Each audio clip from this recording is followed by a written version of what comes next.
आदि पराशक्ति माँ दुर्गा। शुक्रवार का दिन देवी माता लक्ष्मी को समर्पित होता है। इस दिन माता लक्ष्मी की पूजा उपासना की जाती है। माता लक्ष्मी धन की देवी है। ऐसी मान्यता है कि माँ इतनी चंचल है कि वे किसी एक जगह पर अधिक समय के लिए नहीं रुकती। इसलिए लक्ष्मी माता की कृपा आशीर्वाद पाने के लिए व्यक्ति को निरंतर इनकी पूजा उपासना करनी चाहिए।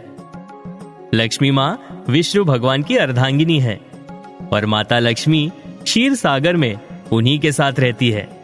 विष्णु पुराण के अनुसार ऋषि दुर्वासा ने चीर काल में एक बार स्वर्ग के राजा इंद्र को सम्मान करते हुए एक फूलों की माला दी।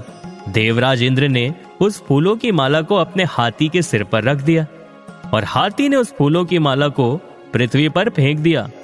यह देखकर ऋषि दुर्वासा क्रोधित हो उठे और उन्होंने देवराज इंद्र को श्राप दे दिया कि आपके इस अहंकार के कारण आपका पुरुषार्थ क्षीण हो जाएगा और आपका राजपाट भी छिन जाएगा। आगे चलकर एक समय ऐसा आया जब दानवों का आतंक बहुत बढ़ गया। इतना बढ़ गया कि तीनों लोकों पर सिर्फ दानवों का ही राज था। इस कारण देवराज इंद्र का सिंहासन भी छिन गया था। तब सभी देवगण भगवान श्री हरि विष्णु जी के शरण में जा पहुंचे।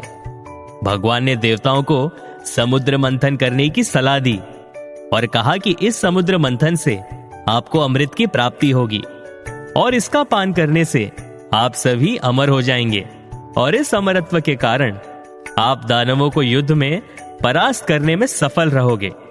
भगवान विष्णु जी के कहे अनुसार देवताओं और दानवों ने एक साथ मिलकर क्षीर सागर में समुद्र मंथन किया। समुद्र मंथन के दौरान उससे 14 रत्न सहित अमृत और विष की प्राप्ति हुई। विष को भोलेनाथ ने अपने कंठ में समा लिया। विष के प्रभाव से उनका कंठ नीला पड़ गया और इस कारण वे नीलकंठ कहलाए।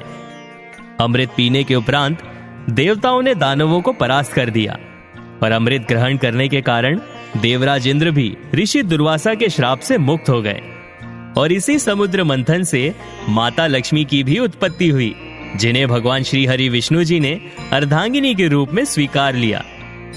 लक्ष्मी माता का मंत्र ओम श्रीं ह्रीं श्रीं कमले कमलालये प्रसिद्ध प्रसिद्ध श्रीं ह्रीं श्रीं ओम महालक्ष्मी नमः।